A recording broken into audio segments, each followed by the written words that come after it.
Bienvenue dans votre bulle d'harmonie. Aujourd'hui, on va parler d'allaitement. On dit souvent que c'est naturel, et c'est vrai, mais ce qu'on dit moins, c'est que c'est aussi une expérience qui demande énormément du temps, de la disponibilité, du don, de l'amour et surtout beaucoup d'énergie. Parce que pendant que tout le monde regarde le bébé, le corps de la mère, lui continue de travailler. Un corps qui vient de traverser une grossesse, un accouchement, un corps qui a créé la vie, donné la vie, et qui maintenant va nourrir cette vie.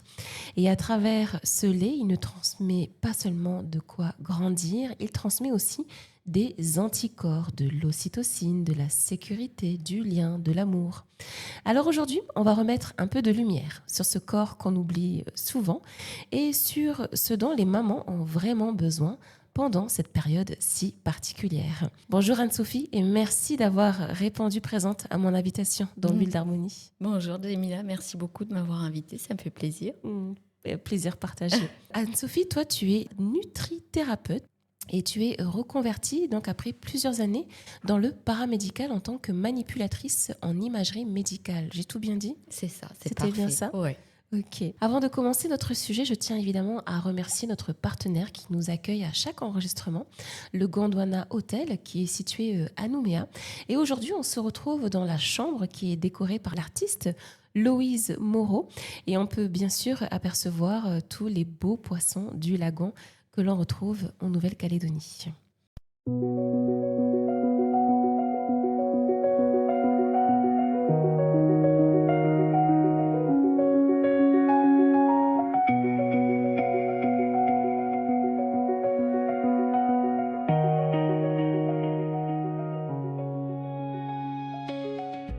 Anne-Sophie, quand tu accompagnes des mamans en postpartum, qu'est-ce que tu observes vraiment chez elles au niveau de leur énergie ? Alors, ce que je dirais déjà, aujourd'hui, je suis vraiment en train de me spécialiser dans l'accompagnement des 1000 premiers jours. Donc, j'accompagne pas encore vraiment des mamans, mais j'accompagne, on va dire, mon entourage proche et j'ai surtout un grand retour de toutes les mamans, en fait, dans mon entourage. Donc voilà, ce que j'observe en tout cas très souvent chez elles, c'est une fatigue profonde et surtout une fatigue qui est banalisée. On entend beaucoup dire en fait c'est normal, t'as un bébé, donc finalement c'est normal que Donc tu sois personne ne fatiguée. prête attention ou nous donne Ça, de c'est l'écoute normal à en cette fait. fatigue. Voilà, c'est ça. Et en réalité, c'est pas juste un manque de sommeil dont on parle, c'est un épuisement qui est global, qui est physique, émotionnel et surtout nutritionnel. Le corps va donner énormément et souvent sans être suffisamment soutenu derrière. L'accouchement, il faut quand même se dire que c'est l'épreuve la plus intense physiquement et psychiquement pour une femme, dans la vie d'une femme. Et de ce fait, le corps de la maman, elle a un grand travail de reconstruction et de cicatrisation derrière. C'est pour cela que chaque nouvelle mère a besoin de beaucoup de repos. Ralentir et dormir le plus possible, ça va permettre au corps de se régénérer et de retrouver un bel état avec beaucoup de force et de vitalité. Donc ralentir et dormir le plus possible, c'est important. Et ça va soutenir aussi l'équilibre hormonal et émotionnel de la nouvelle maman. Donc la fatigue, oui, mais elle doit vraiment être entendue et prise en compte. Et il faut travailler dessus. Est-ce que tu dirais qu'on sous-estime l'impact de l'allaitement sur le corps ? Parce qu'on est en postpartum, parce qu'on vient d'accoucher, c'est comme si évidemment, on est rempli de joie parce qu'il y a l'arrivée de ce bébé, etc. Et du coup, on oublie que ce corps, il a donné la vie et qu'il est en train de se remettre de la grossesse, de l'accouchement, et qu'en plus, il continue de produire, voilà, il se met à produire du lait et tout ça. Oui, complètement. On parle beaucoup des bienfaits en plus pour le bébé. Donc on allaite parce que pour le développement du système immunitaire, du système nerveux, de la maturation du système digestif, on y voit beaucoup de bienfaits. Donc c'est chouette, mais on parle très peu de ce que ça demande réellement au corps de la mère. On met en avant l'enfant et la maman souvent elle est un petit peu au second plan finalement. Ou alors on va entendre ça vous permet de perdre un peu vos kilos de grossesse un peu plus vite ou des choses comme ça, mais au final, on ne sait pas trop qu'est-ce que ça permet. Ouais, on va en parler après, justement. Mais en tout cas, ça n'est pas un argument qu'on devrait mettre en avant. la perte du poids, puisque ce n'est pas une priorité une fois que la maman a accouché. Oui. Ça, c'est une pression de la société. Oui, Donc, une injonction même. oui, tout à fait. Et Il y a des mamans, elles sont à la maternité, on leur fait des réflexions de l'entourage, de la famille, sur ah, mais t'as encore ton ventre. c'est ça. Ah, mais t'as encore. Alors que si le corps, moi je me dis, si le corps il a stocké, si, c'est qu'il y a bien une raison. Ah oui, oui, oui, les réserves, elles sont faites de manière très intelligente par le corps qui, de manière naturelle, est fait de toute façon pour allaiter et produire du lait. Donc en fait, ces réserves, elles sont normales. Mais c'est la société, c'est le physique avant tout, c'est une pression sociale et ces petites réflexions qui sont faites au moment de l'accouchement, même si ça paraît pas grand-chose pour la maman qui est déjà dans un état émotionnel très fragile. très fragile, elle ne va retenir que ça et après elle va penser très dur. C'est très dur.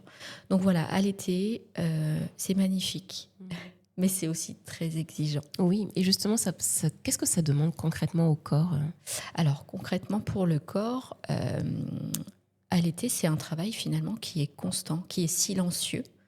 Chaque jour, on va se dépenser. On parle d'un métabolisme énergétique basal. Et puis, chaque jour, en fait, on utilise notre corps, on dépense de l'énergie.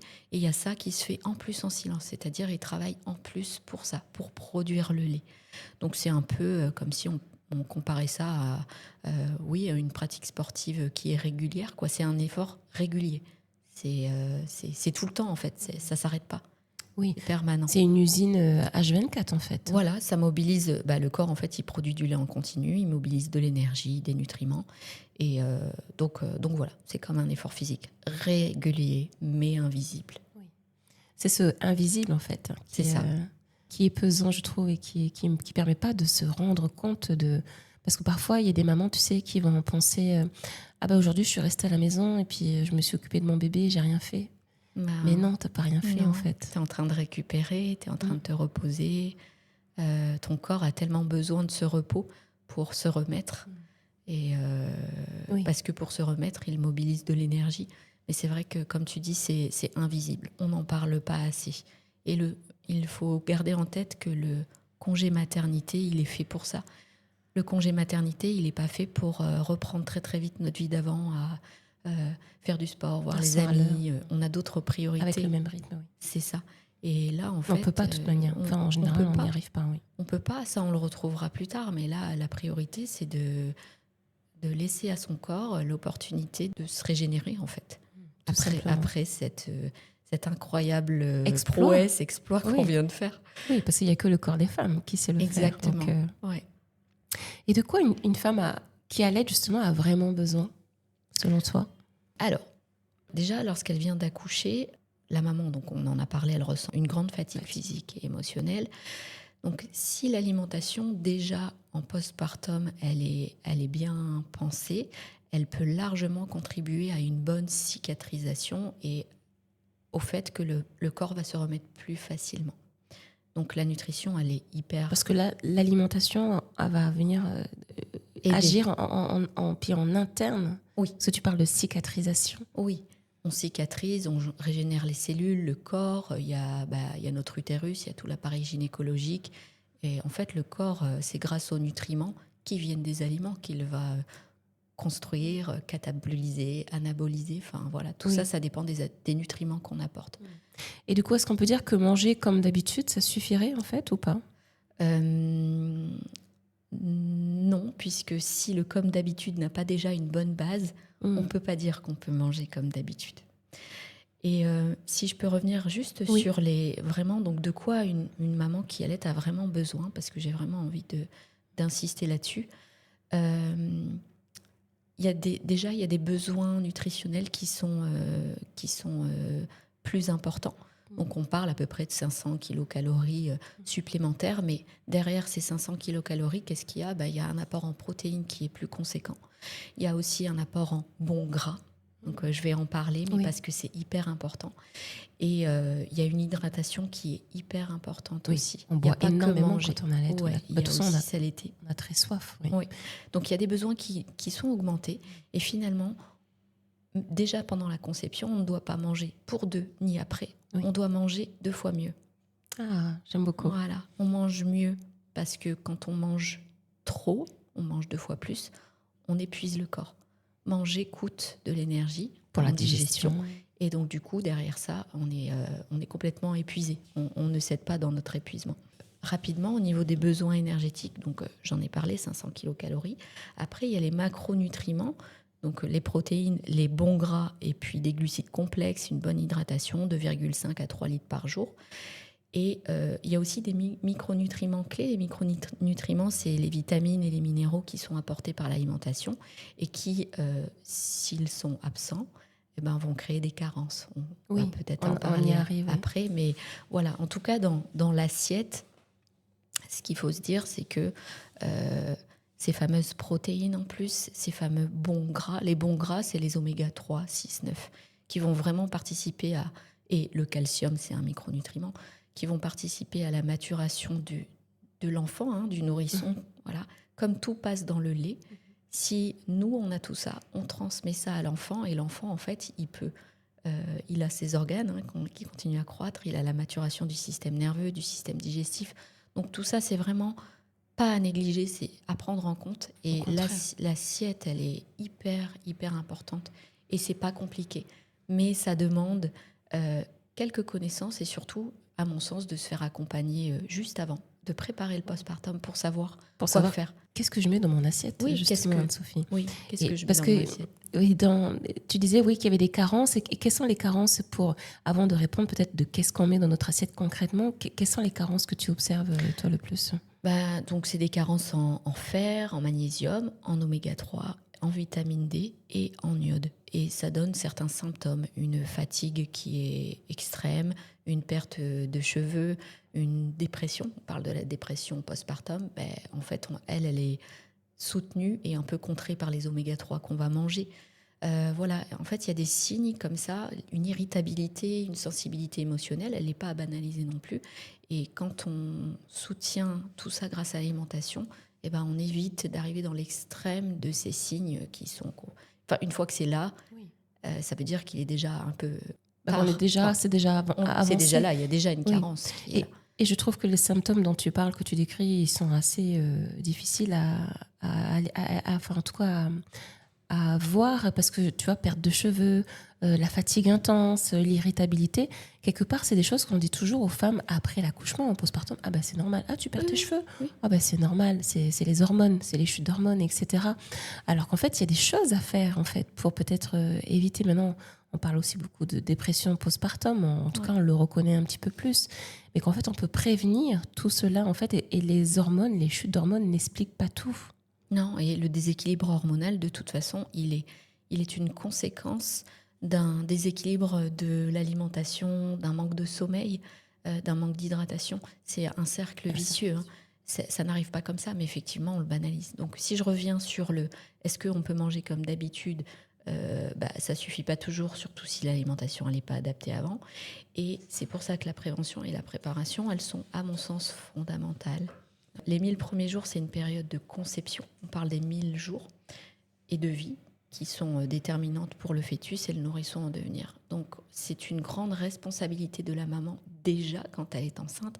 Là, on parle de nutrition et allaitement, mais finalement, quand on est enceinte, on a déjà le devoir, et je dis devoir, mais parce qu'on choisit d'avoir un enfant, ou pas, en tout cas, quand on choisit d'avoir un enfant, si on veut lui donner un maximum de chance, eh bien, on s'alimente correctement. Oui. On parle beaucoup de prédispositions, tu sais, génétiques, le diabète, l'obésité, c'est pas une fatalité. Surtout ici. Voilà, c'est pas une fatalité, ça dépend du bagage qui a été transmis avant.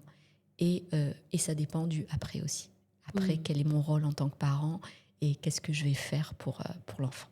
Et je te disais juste avant, qu'est-ce qu'on met dans notre assiette concrètement pour avoir une idée? Ouais, alors qu'est-ce qu'on met dans notre assiette? Eh bien, on met des protéines.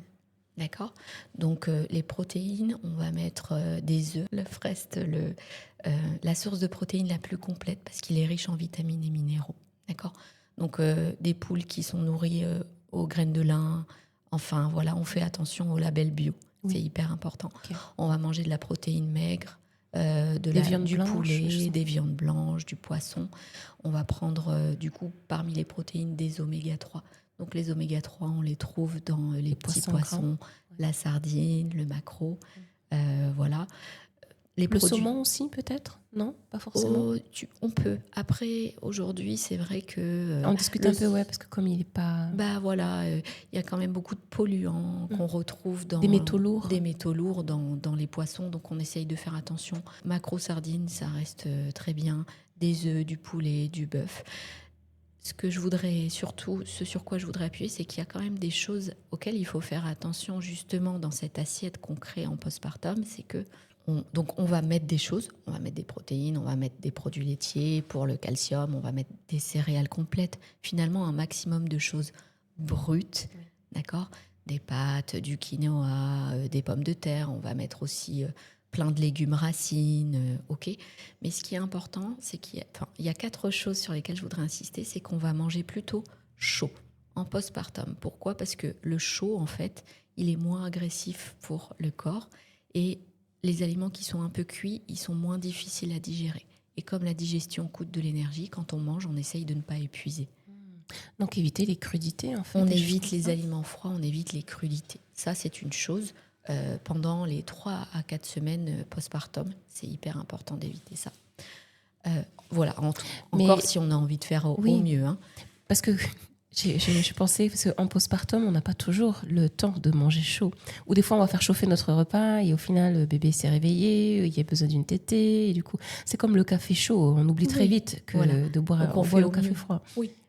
On fait au mieux. Et dans tous les cas, le mieux, c'est de savoir et de pouvoir anticiper avant. Et ça, peut-être qu'on pourra en parler. On va y venir après. Mais voilà, on va privilégier 4 points. L'alimentation plutôt chaude, le liquide, d'accord ? Parce que pareil, quand c'est liquide, ça coûte moins de digestion.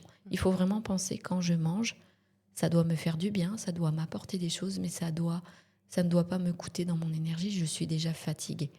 Ok, donc j'essaie de moins demander à mon corps. J'essaie de moins demander à mon corps. Qui fait déjà beaucoup, en fait. Exactement. Huileuse, donc on apporte des bons gras. Des bonnes huiles, je disais tout à l'heure. Donc c'est les huiles qu'on ajoute dans notre assiette, mais ça peut être aussi des purées d'oléagineux, purées de cacahuètes, purées d'amandes. Tout ça, bien sûr, pas ultra transformé en magasin, mais plutôt, en tout cas, dans des boutiques spécialisées. Et douce, donc on va prendre un peu d'épices, mais de manière modérée. Les bouillons aussi, c'est quelque chose qui se faisait beaucoup à l'époque, des bouillons d'os pour beaucoup récupérer. Aussi, c'est riche en collagène et donc du coup, le collagène, il aide à cicatriser. Et à régénérer. Aussi. Donc voilà, quand on mange aussi beaucoup de crudité et de froid, quand on allait, ça peut aussi être difficile pour notre bébé derrière de digérer. En fait, en fonction de ce qu'on mange, il faut toujours se dire que comme ça passe dans notre lait, et le système de l'enfant est complètement immature. Il est tout neuf, en fait, son système digestif. Il est en train d'être en pleine maturation, donc on doit vraiment porter attention à ce qu'on mange. Donc voilà, il y a ces choses-là, on évite le froid, on évite trop d'épices, on mange plutôt chaud, plutôt des petites soupes, des bouillons, et puis voilà. Et puis ça ira très bien derrière pour récupérer plus vite. Quel impact, quand une maman est carencée ou épuisée, tu peux observer, toi ? Ce que je disais tout à l'heure, c'est que en fait, déjà quand elle est fatiguée et épuisée, elle est plus irritable. Les symptômes que tu décrivais. Voilà, les symptômes que je décrivais tout à l'heure. Perte de cheveux. Voilà, c'est ça. La fatigue intense, tout ça. Et puis surtout, si elle est carencée, à un moment donné, la production du lait va être plus... La lactation, elle descend un petit peu. Peut diminuer. Ou le corps va prioriser. Enfin, comment Alors, c'est très bien fait, on l'a dit au début, le corps, pendant la grossesse, il fait des réserves. Donc, on va venir puiser dans ces réserves-là pour prioriser toujours le bébé, mais c'est pas infini. Donc, à un moment donné, la maman, elle va être complètement crevée. Et si on tient à allaiter, c'est important de faire attention à ça. Et au moindre signe, de se faire accompagner. Dans ce que tu dis, j'entends que c'est comme si on avait une voiture et que, en fait, si on ne prend pas soin de sa voiture, si on fait n'importe quoi, si on roule... on se prend tous les trottoirs, on tape dans toutes les voitures, et forcément, au bout d'un moment, la voiture, elle va plus fonctionner. C'est ça. Que si je fais attention, je prends soin, je vais régulièrement chez mon garagiste pour les révisions, etc. J'ai plus de chances qu'elle fasse plus de kilomètres, quoi, tu vois. Et j'ai l'impression qu'on peut faire un petit peu un paradoxe un peu avec notre véhicule, notre corps, que plus en fait je vais prêter attention, je vais essayer de lui donner ce qu'il a besoin et manger en conscience aussi. J'entends beaucoup que là je sens que voilà, ça va me faire du bien, manger chaud ça va me demander moins d'énergie, etc. Que le corps il a besoin de tout ça et encore plus pendant ces périodes-là, quoi. Ouais, tout à fait. Mais c'est une belle métaphore. C'est vrai, on prend soin. Ça s'appelle prendre soin. Et c'est presque un peu de la prévention. Ok, on fait attention avant pour être bien après, quoi. Est-ce qu'il y a des idées qui sont complètement à côté de la plaque que toi tu peux entendre dans ta profession notamment ou peut-être avec les mamans que tu accompagnes? Des idées reçues Oui, donc celle dont j'ai parlé tout à l'heure, hein, il faut manger pour deux ou non, on mange 2 fois mieux, mais on mange pas 2 fois plus parce que trop manger va nous épuiser et puis va faire prendre du poids et puis ne va pas aider la maman à se sentir bien dans son corps. C'est déjà pas très objectif une fois qu'on a accouché, donc bon, voilà, c'est important. Le lait maternel est toujours parfait quoi qu'il arrive. Non, la preuve, si on ne prend pas soin de notre alimentation, on ne va pas transmettre le nécessaire des nutriments pour notre enfant. Donc, de manière très naturelle, c'est fait pour que ce soit le meilleur pour notre enfant. Mais ça dépend entièrement de nous, finalement, en tant que maman. Ça part de et nous. Et de ce qu'on mange, bien sûr. Et on l'a dit au début, voilà, la fatigue, elle est normale, il faut juste tenir. Non, il ne faut pas tenir. Il y a des choses à faire peut-être qu'on peut faire complètement pour prendre soin de l'intérieur notamment. Oui. Et tout ça, ça peut se préparer. Oui, et c'est ce que tu disais, donc toi tu accompagnes, donc le mieux c'est de te voir, de te rencontrer avant d'accoucher peut-être, voilà, pour pouvoir... de faire un bilan, un moment de sa grossesse. Ça peut être après les 3 premiers mois, parce que les 3 premiers mois c'est une période un peu fragile où on peut avoir des nausées, etc. On n'est pas forcément bien. Donc après le 3e mois, où aussi on est un peu plus sûr, l'embryon il a bien tenu et... Voilà. Donc le mieux, c'est de faire un point avec un professionnel. Et pour faire un petit aparté, là justement, je suis en train de créer avec Jenny Mama Yoga. Oui, Jenny, qu'on a reçue justement. Je sais. Oui. On est en train de créer des ateliers pour accompagner, donc des ateliers de 3 heures, yoga et nutrition, pour accompagner les femmes durant toute la période de conception et le postpartum. Et il y aura des ateliers préparer son postpartum. Et ce sera vraiment l'occasion de faire un point et de savoir qu'est-ce que je peux mettre en place. Génial, donc ça va être proposé. Ouais, ça va être trop chouette. C'est pour bientôt, là. C'est pour Jenny. Juillet, ouais. On a hâte. Concrètement, toi, voilà, tu disais donc tu peux recevoir en prénatal, du coup, pour préparer avec la maman, etc. Mais donc la maman, elle peut faire des choses, donc tu parles avec elle, tu fais des bilans, etc. Ouais. Est-ce que l'entourage peut faire aussi des choses au quotidien pour soutenir, pour aider la maman? Oui, il est d'une grande aide pour la maman, notamment parce que la maman, elle est prise avec son bébé. Donc, quand une maman a fait un point avant, l'avantage, c'est qu'elle peut transmettre les directives, on va dire, à son mari, sa propre maman, quelqu'un de son entourage. Et cette personne va pouvoir, en amont, pourquoi pas préparer des repas, les mettre au congélateur. Comme ça, il n'y aura plus qu'à les sortir. Ou alors, s'il n'a pas le temps, trouver des points ou... opter pour un service de gamelle, pourquoi pas, mais qu'elle puisse dire, ok, tu me prendras plutôt ça. Oui, pour mieux choisir ses menus, en fait. Oui, parce que... et même faire les courses, voilà, tout ça, c'est des tâches qui devraient être complètement déléguées. Oui, que c'est pas à la maman de faire quand elle vient d'accoucher. Mais quand elle vient d'accoucher, parfois, comme elle veut refaire comme avant, allez, je vais faire mes courses avec mon bébé qui vient de naître. Moi, à mon sens, le bébé, il n'a pas sa place au milieu d'un supermarché. Complètement. Mais bon, après, ça dépend de chaque personne. C'est propre à chacun. Oui, bien sûr. Et des fois, on n'a pas le choix. Donc, au quotidien, en fait, voilà ce qu'il peut faire. Il peut préparer des choses. Soit préparer les repas donc en amont et les congeler, soit les listes de courses. Et comme ça, c'est le coparent ou quelqu'un de l'entourage qui peut aller faire les courses pour la maman pour qu'elle puisse bien s'alimenter à la maison, quoi. Tout à fait. Et puis bien s'hydrater aussi. Après, il y a plein de choses à faire. Mettre une gourde pas très loin, préparer en amont des petites tisanes. C'est vrai que moi, j'ai investi dans des gourdes. Du coup, il y en avait dans plusieurs endroits dans la maison parce que quand tu as soif, tu as vraiment très soif. Oui. Puis il ne faut pas attendre d'avoir trop soif. C'est comme l'allaitement, comme c'est continu, régulier. Boire, on n'attend pas d'avoir soif pour boire. On le fait de manière régulière. Oui. Quand on a très soif, c'est déjà tard. Oui, c'est ça. On est déjà déshydraté en fait quand on a soif. Ouais. Oui, donc voilà, l'entourage, il a un rôle qui est pris. Il a un rôle clé. Et très souvent, le papa, j'ai envie de dire, ou le mari, ou le conjoint. Le coparent. Voilà, comme il a envie de faire plaisir, parce que pendant la grossesse, il faut quand même rebondir sur le fait que soit il y a des mamans qui se laissent complètement aller, et se laisser aller, c'est s'offrir plein de choses au niveau de la nutrition. Elles se disent, c'est bon, c'est ma période. Donc elles vont aller dans des choses qu'elles s'interdisaient avant, et elles vont prendre beaucoup de poids.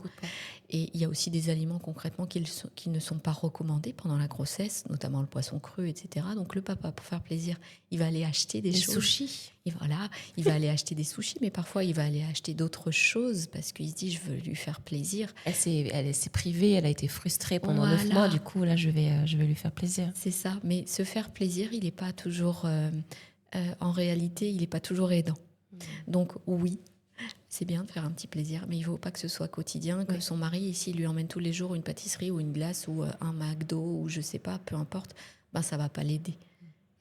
C'est une fausse idée d'avoir l'impression de lui faire plaisir au travers de ça, parce que si on a envie que sa femme, elle récupère très rapidement, on lui offre de la vraie nourriture, peut transformer. Pas lui rendre service, non, en tout cas. Voilà.